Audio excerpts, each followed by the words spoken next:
اعوذ باللہ پڑھنے کے بعد پھر ہم پڑھتے ہیں بسم اللہ الرحمن الرحیم. بسم اللہ الرحمن الرحیم. اللہ کے نام سے جو بہت مہربان نہایت رحم کرنے والا ہے. کیوں اللہ کے نام سے؟ کسی اور کے نام سے کیوں نہیں؟ پہلی وحی کے الفاظ کیا ہیں؟ خالی اقرا، اقرا بسم ربک الذی خلق، پڑھو اپنے رب کے نام سے، یعنی بسم اللہ سے پڑھنا شروع کیا کرو. اعوذ باللہ کے بعد بسم اللہ پڑھو اپنے رب کے نام سے. اور ویسے بھی بسم اللہ سورۃ الفاتحہ کا حصہ ہے، تو بسم اللہ اللہ کے نام سے ہم آغاز کرتے ہیں. مفسر طبری کہتے ہیں اللہ تعالیٰ نے اپنے نبی محمد صلی اللہ علیہ وسلم کو ادب سکھایا کہ اپنے تمام کاموں اور اہم مواقع سے پہلے اللہ تعالیٰ کے اسماء حسنی اور اس کی صفات عالیہ کا ذکر کریں. تو بسم اللہ الرحمن الرحیم میں ایک آیت کے اندر 3 نام آ گئے ہیں، اللہ، الرحمن، الرحیم. ٹھیک ہے، تو آپ صلی اللہ علیہ وسلم نے ہمیں یہی طریقہ سکھایا ہے کہ ہم اپنے ہر کام کا آغاز بسم اللہ سے کریں. سورۃ التوبہ کے علاوہ باقی تمام سورتوں کے شروع میں بسم اللہ آتا ہے، اور پھر سورۃ النمل میں آتا ہے. تو کل 114 بار بسم اللہ الرحمن الرحیم آتا ہے. تو لفظ اسم سے اللہ کا ہر نام مراد ہے. بسم ساتھ نام اللہ، اللہ کے. تو کیا مطلب ہوا؟ صرف لفظ اللہ مراد ہے یا سارے نام مراد ہیں؟ سارے نام، کیونکہ اللہ کے نام سے. تو اللہ کا نام ہمیں 99 نیمز کی تو حدیث ملتی ہے، اور اس کے علاوہ بھی ہیں، اور کچھ نام اللہ تعالیٰ نے اپنے ہمیں بتائے ہی نہیں ہیں. سارے ناموں سے ہم آغاز کرتے ہیں، سارے ناموں کا ذکر ہم کر رہے ہیں. اسم کہہ کے ہم نے کیا کیا؟ اللہ کے سارے نام اپنے ذہن میں رکھے. تو نیکسٹ ٹائم جب بسم اللہ پڑھیں آپ تو کیا سوچیں؟ اللہ کے جتنے بھی نام ہیں وہ سارے ہی میں ذکر کرتی ہوں. لفظ اللہ جو ہے یہ صرف اللہ عز و جل کا نام ہے. یہ اللہ سبحانہ و تعالیٰ کے علاوہ کسی اور کا نام نہیں رکھا جاتا، اور دنیا میں کبھی کسی نے اپنا نام اللہ نہیں رکھا. لوگ رحمان رکھ لیتے ہیں اگرچہ منع ہے. رحمان اللہ ہی کا نام ہے، کسی اور کو رحمان نہیں کہہ سکتے، کسی کو خالق نہیں کہہ سکتے، کسی کو رازق نہیں کہہ سکتے. ٹھیک ہے، رحیم کہہ سکتے ہیں، کریم کہہ سکتے ہیں، سمیع کہہ سکتے ہیں، بصیر کہہ سکتے ہیں. لیکن کچھ نام ایسے ہیں کہ جو صرف اللہ کے لیے خاص ہیں.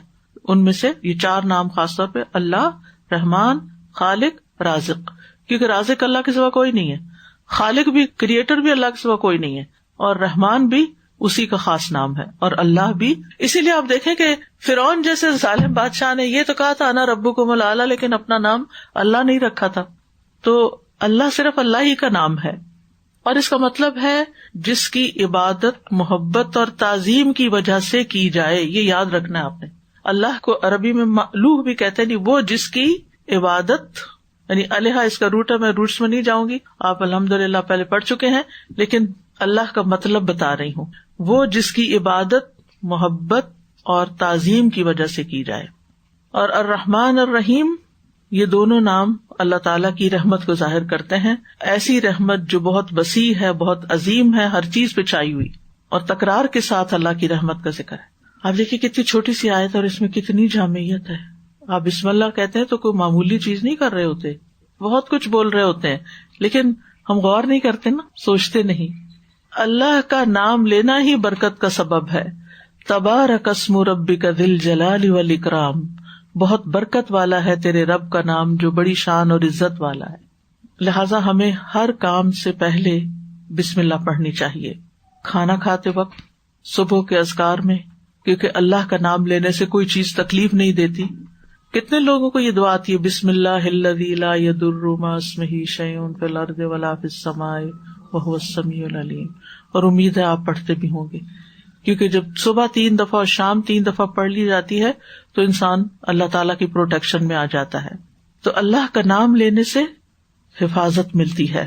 رسول اللہ صلی اللہ علیہ وسلم نے فرمایا، جب تم رات کو کتے کے بھونکنے یا گدھے کے ہینگنے کی آواز سنو تو اللہ کی پناہ طلب کیا کرو، اعوذ باللہ پڑھا کرو، کیونکہ جو کچھ وہ دیکھتے ہیں تم نہیں دیکھتے. جب لوگ سو جاتے ہیں تو باہر نہ نکلا کرو لیٹ نائٹ، کیونکہ اللہ عز و جل رات کے وقت اپنی مخلوق میں سے جس کو چاہتا ہے پھیلا دیتا ہے. طرح طرح کے کیڑے مکوڑے نکل آتے ہیں، اور معلوم نہیں ہوائی مخلوقات کون کون سی ہوتی ہیں. اور اللہ کا نام لے کر دروازے بند کیا کرو، یعنی رات کو آپ نے بسم اللہ پڑھ کر دروازہ بند کرنا ہے گھر کا. اپنے روم کا اگر ڈور بند کرتے ہیں تو بھی بسم اللہ پڑھ کر, کیونکہ شیطان وہ دروازہ نہیں کھولتا جسے اللہ کا نام لے کر بند کیا گیا ہو. مشکوں کے تسمے باندھ دو, یعنی پانی کو ٹائٹ بند کرو. پہلے زمانے میں واٹر بیگز ہوتے تھے, اس میں پانی رکھا جاتا تھا تاکہ کوئی کیڑا مکوڑا اندر نہ آ جائے. مٹکوں کو ڈھانپ دو, یعنی اپنے گھڑے وغیرہ ڈھانپ دو, جگ گلاس ہر چیز برتنوں کو الٹا کر دو. سیدھا نہیں رکھنا چاہیے کیونکہ وبا اترتی ہے رات میں آسمان سے سال میں ایک دن, اور اس سے پھر بیماریاں پھیل جاتی. اللہ کا نام نہ لینے کا نقصان بھی ہے. ابلیس نے کہا, اے میرے رب, تو نے اپنی ساری مخلوق کا رزق واضح کر دیا, میرا رزق کس میں ہے؟ تو اللہ تعالیٰ نے فرمایا, ہر اس چیز میں جس پر میرا نام نہ لیا جائے. تو ہر وہ چیز جس پر اللہ کا نام نہیں لیا جاتا وہ اس کھانے میں شریک ہو جاتا ہے. اسی طرح جو لوگ کسی جگہ مجلس کریں اور اس میں اللہ کا ذکر نہ کریں, وہ مجلس قیامت کے دن حسرت کا باعث ہوگی. لہٰذا وہاں بھی اللہ کا نام لینا چاہیے.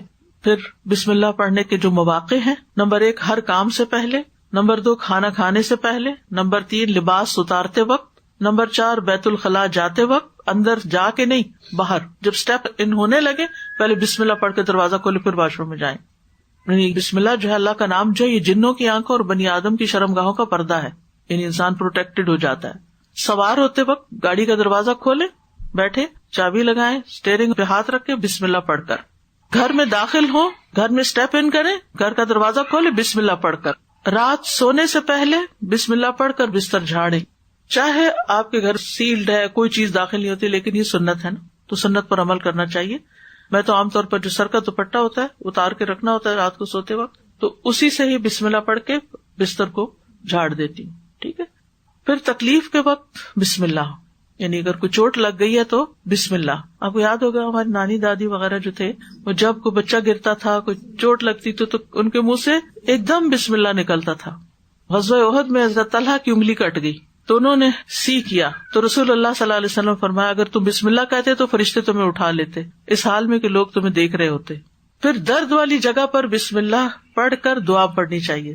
یعنی اگر مثلاً آپ کے ہاتھ میں درد ہو رہی ہے یا گھٹنے میں ہو رہی ہے, ہاتھ رکھیں اپنا پورا, بسم اللہ بسم اللہ بسم اللہ 3 دفعہ, اور پھر اعوذ باللہ و قدرتہ من شر ما اجد و احاذر. پھر اسی طرح ہم بستری کے وقت, خط کے آغاز میں, میت کو دفناتے وقت, اور اس کے علاوہ بھی جو اچھے اچھے کام آپ کرتے ہیں, کچھ کاٹنے لگے ہیں, کچھ بنانے لگے ہیں, پکانے لگے ہیں, یعنی کہ یہ تو وہ مواقع ہے جن پہ احادیث سے استدلال ہے. طوالت کے ڈر سے میں احادیث نہیں سنا رہی, کسی اور موقع پر صحیح, لیکن یہ کہ یہ مواقع خاص طور پر ذکر کیے گئے ہیں اللہ کا نام لینے کے.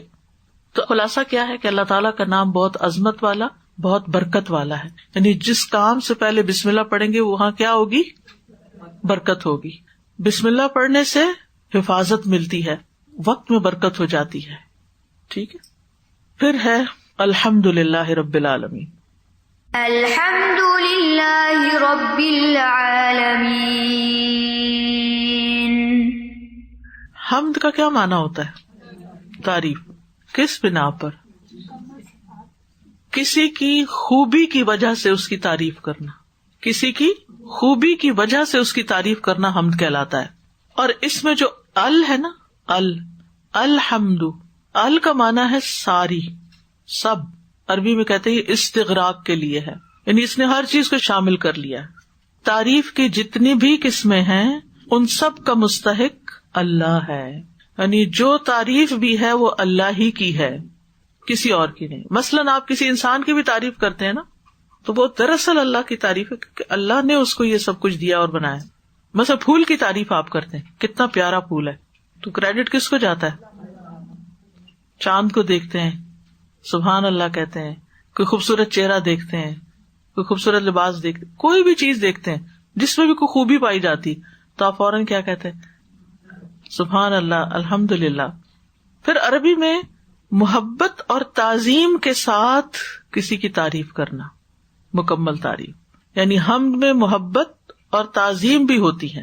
ایک تو یہ کہ جس چیز کی آپ حمد کر رہے ہیں اس کے اندر خوبی ہوتی ہے, پھر آپ کی تعریف محبت اور تعظیم کی وجہ سے ہوتی ہے. کیونکہ انسان کبھی اس کی تعریف کرتا ہے جس سے وہ محبت کرتا ہے, اور کبھی اس کی تعریف کرتا ہے جس کی وہ تعظیم کرتا ہے. لیکن جب انسان اللہ کی تعریف کرتا ہے تو اس میں محبت اور تعظیم دونوں ہونی چاہیے, تب وہ حمد کہلائے گی. بادشاہوں کی تعریف کیا کہلاتی ہے؟ مدح. آپ دیکھیے کہ مدح انسان بعض اوقات اس کی بھی کرتا ہے جس سے اس کو محبت نہیں بھی ہوتی. جیسے شاعر حضرات بادشاہوں کے قصیدے لکھتے تھے تو کیا خیال ہے وہ ان سے لازمی محبت کرتے تھے؟ نہیں، انہیں ان سے انعام لینا ہوتا تھا، لہٰذا ان کی خوشامد کرتے تھے. تو مدح ایک طرح سے خوشامد کے معنوں میں بھی آ جاتی ہے. لیکن حمد جو ہوتی ہے اس میں محبت اور تعظیم پائی جاتی ہے، ادب اور احترام پایا جاتا ہے اور محبت بھی پائی جاتی ہے. اسی طرح حمد کے اندر شکر کا معنی بھی پایا جاتا ہے، لیکن دونوں میں فرق ہے. شکر کسی نعمت کے ملنے پر کیا جاتا ہے، ٹھیک ہے. حمد نعمتوں کے ملنے پر بھی کی جاتی ہے اور اس کے علاوہ بھی اچھے اچھے کاموں پر کی جاتی ہے. مثلاً آپ کسی کے اچھے اخلاق کی تعریف کرتے ہیں تو آپ اس کی تعریف کیوں کر رہے ہیں کہ اس کا اخلاق اچھا ہے، لیکن اس کا یہ مطلب نہیں کہ اس سے آپ کو کوئی فائدہ بھی پہنچا ہے. اسی طرح آپ کسی کی تعریف کرتے ہیں اس کی کسی خوبی کی وجہ سے، لیکن ضروری نہیں کہ وہ آپ کو کچھ دے بھی. اور بعض اوقات آپ کسی کی تعریف کرتے ہیں اس کے دینے کی وجہ سے. تو جب آپ کو کوئی چیز دیتا ہے کوئی تو آپ کیا کرتے ہیں؟ اس کا شکریہ ادا کرتے ہیں، ٹھیک ہے. تو شکر جو ہے نعمت یا احسان کے مقابلے پر ہوتا ہے، ٹھیک ہے.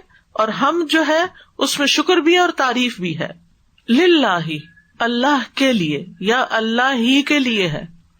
یہ جو لام ہے نا یہ الگ ہے اور اللہ لی اللہ یوں ہے، تو للہ جوڑ کے پڑھتے ہیں اس کو. للہ اللہ کے لیے ہے، اور اس کو کہتے ہیں کہ یہ اللہ کے لیے خاص ہے، یعنی اللہ ہی کے لیے ہے. کیونکہ اللہ سبحانہ تعالیٰ کے جو صفات ہیں اور جو اس کے کمالات ہیں وہ کسی اور کے اندر نہیں ہیں. اللہ سبحانہ تعالیٰ کی تعریف خود اللہ تعالیٰ نے بھی کی ہے اپنی تعریف، اور اللہ تعالیٰ کو اپنی تعریف پسند ہے اور وہ حقدار ہے اس کا.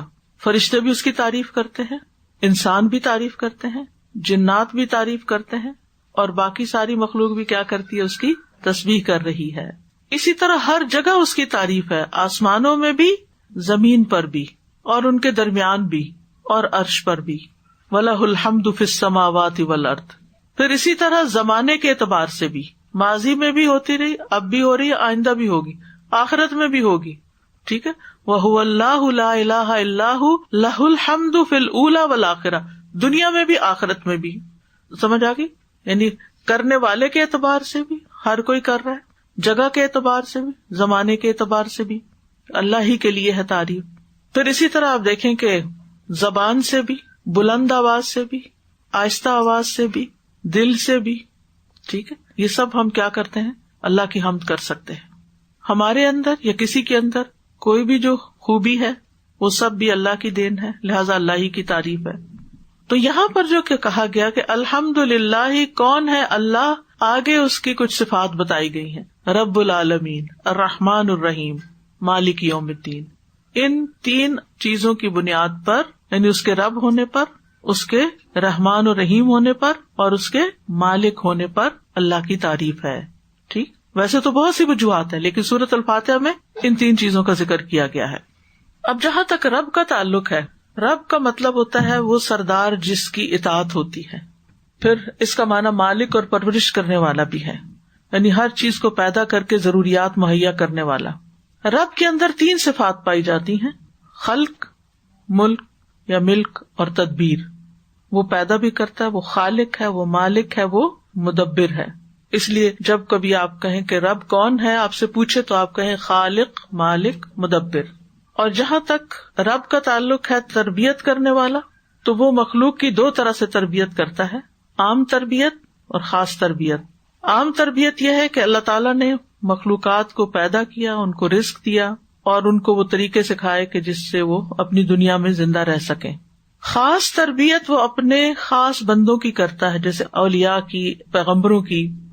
ان کی تربیت وہ ایمان کے ساتھ کرتا ہے، ایمان کی توفیق دیتا ہے، صحیح راستے پہ چلنے کی توفیق دیتا ہے، ان سے نیکی کے کام لیتا ہے، خیر کے کام لیتا ہے. تو خاص تربیت کیا ہے؟ جس کی وجہ سے انسان کو بھلائی کی توفیق مل جاتی ہے. اسی لیے آپ دیکھیں کہ انبیاء کی اکثر دعائیں رب سے شروع ہوتی ہیں، ربنا، ربی.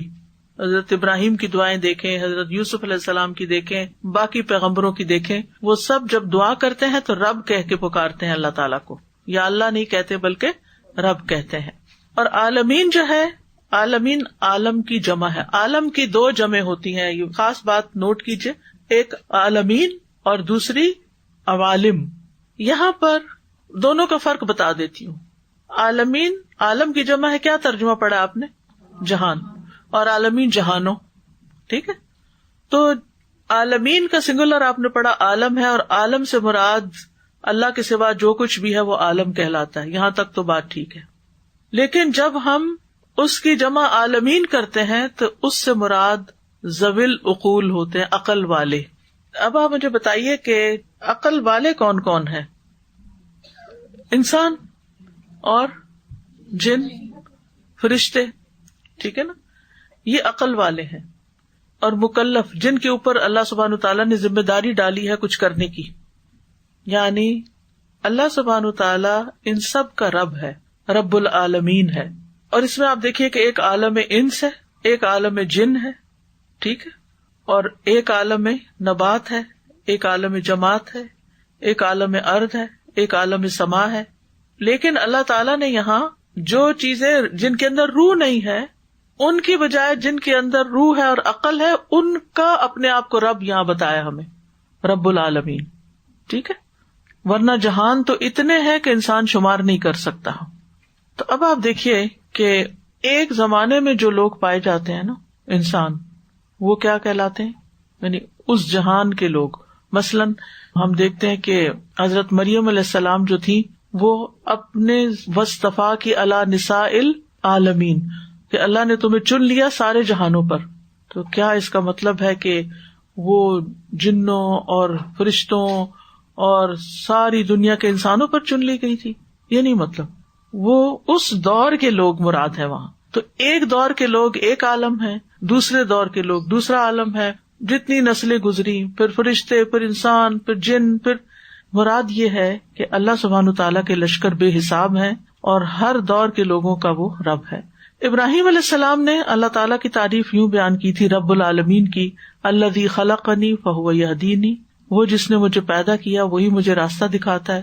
والذی ہوا یطعمنی ویسقینی، وہی جو مجھے کھلاتا اور پلاتا ہے. وَإِذَا مَرِضْتُ فَهُوَ يَشْفِينِ، اور جب میں بیمار ہوتا ہوں تو وہ مجھے شفا دیتا ہے. وَالَّذِي يُمِيتُنِي ثُمَّ يُحْيِينِ، وہ جو مجھے موت دیتا ہے پھر وہی مجھے زندہ کرے گا.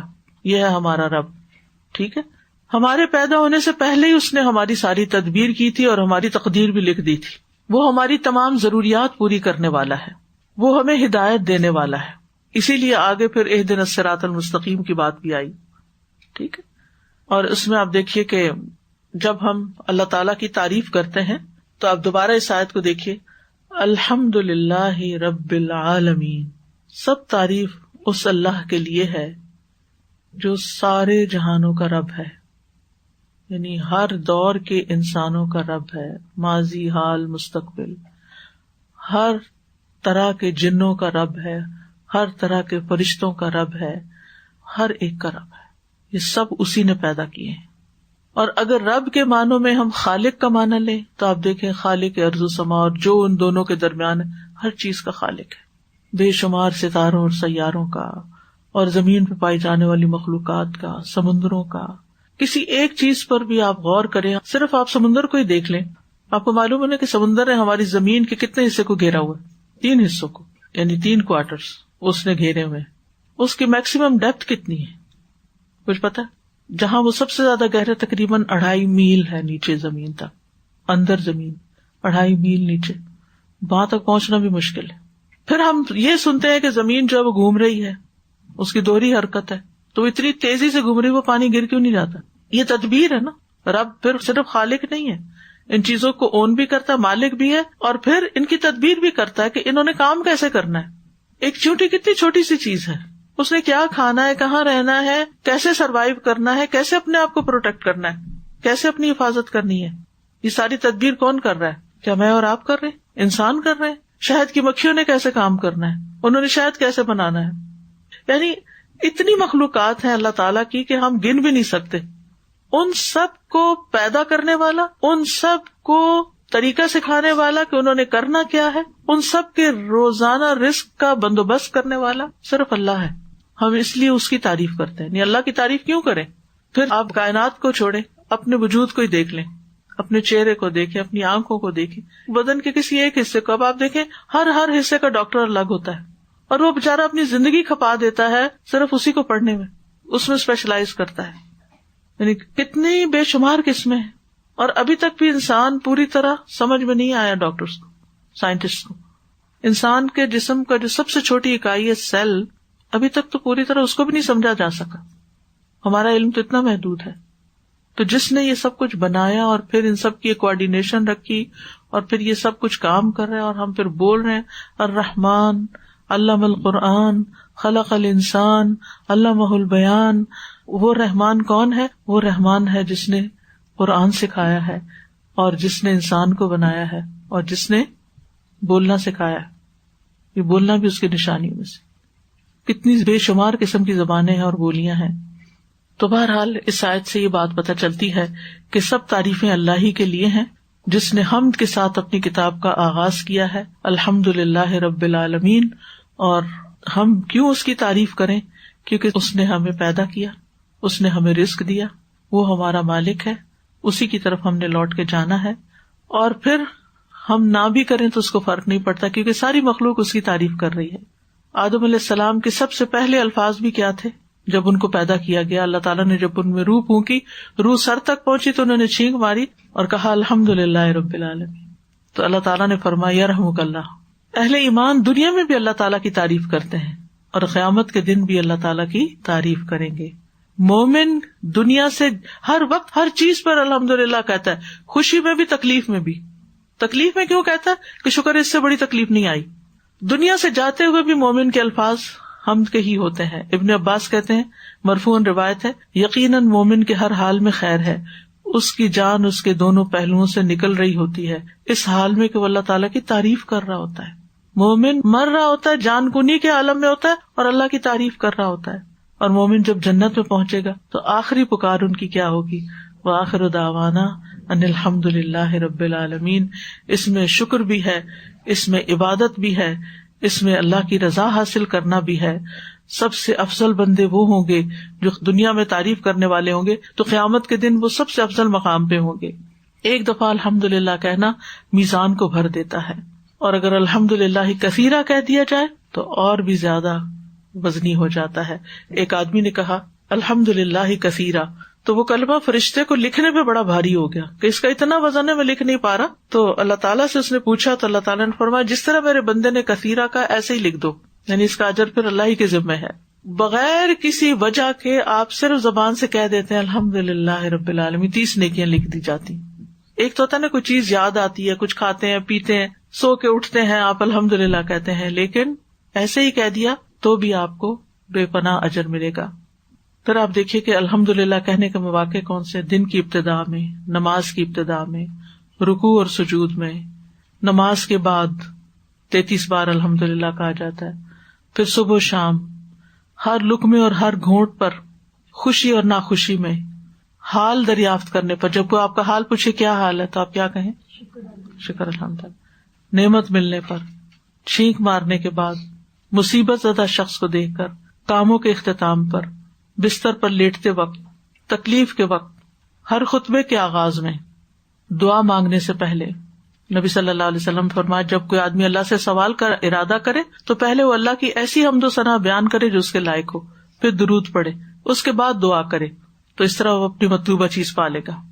تو آج کے لیے یہاں تک ہی کافی ہے. قرآن مجید پڑھنے کا مقصد کیا ہونا چاہیے؟ سبق حاصل کرنے کے لیے، نصیحت حاصل کرنے کے لیے، عمل کرنے کے لیے، ہدایت حاصل کرنے کے لیے، رحمت پانے کے لیے، روشنی پانے کے لیے، دنیا میں بھی، قبر میں بھی، حشر کے دن بھی، پل صراط پر بھی. ٹھیک ہے. قرآن کو بابرکت کتاب کیوں کہا جاتا ہے؟ کتاب انزلناہ الیک مبارک. مبارک کیوں ہے یہ کتاب؟ کیونکہ اس میں بہت زیادہ خیر ہے، اس میں وسیع علم ہے، ہر چیز کا احاطہ کرتی ہے، یہ ہر حکم کا، ہدایت ہے، بیماری سے شفا ہے. سورۃ فاتحہ کی ترتیب کا نمبر کون سا ہے؟ 4. شابش. سورۃ فاتحہ کی فضیلت شفا ہے اور اس کو پڑھنے سے دعا قبول ہوتی ہے. یہ قرآن کی سب سے افضل سورت ہے، اس کے بغیر نماز نہیں ہوتی، لازمی شفا دینے والی سورت ہے، اس کے بعد دعا قبول ہوتی ہے، یہ نماز کا رکن ہے. اعوذ باللہ کیوں پڑھیں؟ تعوذ کیوں پڑھیں؟ شیطان کے شر سے بچنے کے لیے. اس سے کیا فائدہ ہوتا ہے؟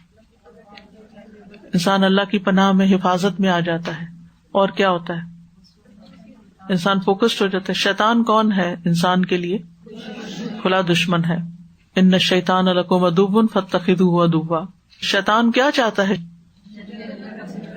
جنت سے روکنا چاہتا ہے. قرآن مجید میں آتا ہے انما یدعو حزبہ لیکونوا من اصحاب السعیر.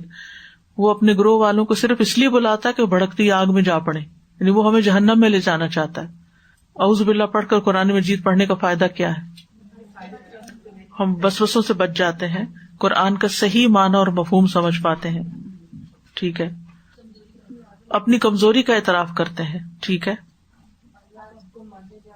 اللہ کا حکم ماننے میں آسانی ہو جاتی ہے. جی، ہر شر سے بچ کے خیر کی طرف انسان نکل جاتا ہے. یعنی شیطان کا کام ہے انسان کو قرآن کی اصل معنی سے پھیر دینا. اب اہل کتاب کیا کر رہے تھے اپنی کتاب کے ساتھ؟ یحرفون الکلم عن مواضعہ، کلام کو اپنی جگہ سے پھیر دیتے تھے. یعنی بات کچھ ہوتی تھی، اس کو کچھ اور طرف لے جاتے تھے. تو یہ شیطان کا کام ہے. وہ شیطان کے پھندے میں آ گئے. ہم نے اللہ کی پناہ لینی ہے، حفاظت مانگنی ہے، تاکہ ہم کوئی غلط بات نہ کریں اور نہ ہی اس کو آگے پھیلائیں. سورۃ الفاتحہ جو ہے اس کی کیا فضیلت ہے؟ اس کی فضیلت میں کوئی بات بتائیے. شفا ہے. ٹھیک ہے، اوکے. ام القرآن ہے، اس کے نام بتائیے. اور سبع مثانی، قرآن عظیم. ٹھیک ہے. بسم اللہ کا کیا مطلب ہے؟ اللہ کے نام سے. کون سا نام؟ تمام نام. شاباش، سمجھ گئے آپ. اللہ کا کیا مطلب ہے؟ وہ معبود جس کی عبادت صرف نہیں، کس طرح عبادت کی جائے؟ محبت اور تعظیم کے ساتھ. ٹھیک ہے. اللہ کا نام لینا کیوں ضروری ہے؟ بابرکت نام ہے. شاباش. کوئی چیز اس کے نام سے تکلیف نہیں دیتی. اللہ کا نام لینے سے ہمیں حفاظت ملتی ہے. ٹھیک ہے. کب کب بسم اللہ پڑھنی چاہیے؟ ہر کام سے پہلے. مثلاً کھانا کھانے سے پہلے، لباس اتارنے سے پہلے، بیت الخلاء جانے سے پہلے، سوار ہوتے وقت، گھر میں داخل ہوتے وقت، مسجد کے اندر داخل ہوتے وقت، نکلتے وقت، رات سوتے وقت، تکلیف کے وقت، درد والی جگہ پر آرام کے لیے، ہم بستری کے وقت، خط وغیرہ لکھتے وقت، میت کو دفناتے وقت. ٹھیک ہے. حمد کیا ہوتی ہے؟ تعریف. کون سی تعریف؟ جو محبت اور تعظیم کی وجہ سے کی جائے. ٹھیک ہے. اور مدح کیا ہوتی ہے؟ ویسے ہی تعریف. شکر نہیں ہوتی مدح. مدح بس تعریف ہوتی ہے جس میں کوئی مفاد ہوتا ہے، لیکن اس میں کوئی محبت اور تعظیم نہیں ہوتی. ٹھیک ہے. کسی غرض کی وجہ سے جو ہوتی، جسے ہم خوش آمد بھی کہتے ہیں نا عام طور پہ. جی. اللہ کی تعریف کتنی؟ کب؟ کہاں؟ کون کون کرتا ہے اللہ کی تعریف؟ خود اللہ تعالی، فرشتے، انبیاء، انسان، باقی مخلوق. ٹھیک ہے. اور کس کس جگہ ہوتی ہے؟ آسمانوں میں، زمین میں، ہر جگہ، اور اس کے درمیان اور عرش پر بھی. اور کس کس زمانے میں؟ وقت کے ہر زمانے میں، دنیا میں بھی اور آخرت میں بھی. ٹھیک ہے. اور رب کون ہوتا ہے؟ خالق، مالک، مدبر. اور رب جو تربیت کرتا ہے. تربیت کتنی قسم کی ہوتی ہے؟ 2 قسم کی. ایک عام ہے کھلانا پلانا، اور یہ سب جو ہم سارے ماں باپ اپنے بچوں کی کر رہے ہیں، کھلانا پلانا، ان کی تعلیم اور ان کی شادی کر دینا. ٹھیک ہے. اور خاص تربیت کون سی ہوتی ہے؟ ہدایت دینا ان کو. ایک عام تربیت ہوتی ہے، ایک خاص تربیت ہوتی ہے. تو اللہ تعالیٰ تربیت کرتے ہیں اپنے خاص بندوں کی، ان کو ہدایت دیتے ہیں، ان کو سیدھے راستے پہ چلاتے ہیں. عالمین کا سنگولر کیا ہے؟ عالم. عالم میں ہر مخلوق ہے اللہ کے سوا. ٹھیک ہے. اور علم سے یہ لفظ نکلا ہے جس کا مطلب ہوتا ہے نشان، اور نشان سے جو بنانے والا ہے اس کی پہچان ہوتی ہے. ہر مخلوق سے اللہ تعالیٰ کی پہچان ہوتی ہے. لیکن یہاں عالم کی کتنی جمع ہے؟ 2. ایک عوالم اور ایک عالمین. عالمین جو ہوتا ہے وہ عقل والوں کے بارے میں بات ہوتی ہے، اور عوالم میں ساری مخلوق آ جاتی ہے. اور خالق جس نے پیدا کیا، مالک جو ہمارا اصل مالک ہے، جس کی طرف ہم نے جانا ہے. اور مدبر کا کیا معنی ہے؟ جو ہماری تدبیر کرتا ہے. تعریف کرنے کا فائدہ کیا ہے اللہ تعالیٰ کی؟ اللہ تعالیٰ کو پسند ہے. شاباش. کب کب کرنی چاہیے؟ صبح اٹھتے ہی سب سے پہلے الحمدللہ الذی احیانا، ٹھیک ہے، رکوع میں، سجود میں، نماز میں، صبح و شام، ہر لقمے پہ، کھانا کھانے کے بعد، نعمت ملنے کے بعد، چھینک مارنے کے بعد، مصیبت زدہ شخص کو دیکھ کے، کاموں کے اختتام پر، بستر پہ لیٹتے ہوئے، تکلیف کے وقت، ہر خطبے میں، دعا مانگتے وقت، ہر جگہ پر ہمیں اللہ تعالیٰ کی تعریف کرنی. تو یہ تھا آج کا سبق. وآخر دعوانا ان الحمد للہ رب العالمین. سبحانک اللہم وبحمدک، اشہد ان لا الہ الا انت، استغفرک واتوب الیک. السلام علیکم ورحمۃ اللہ وبرکاتہ.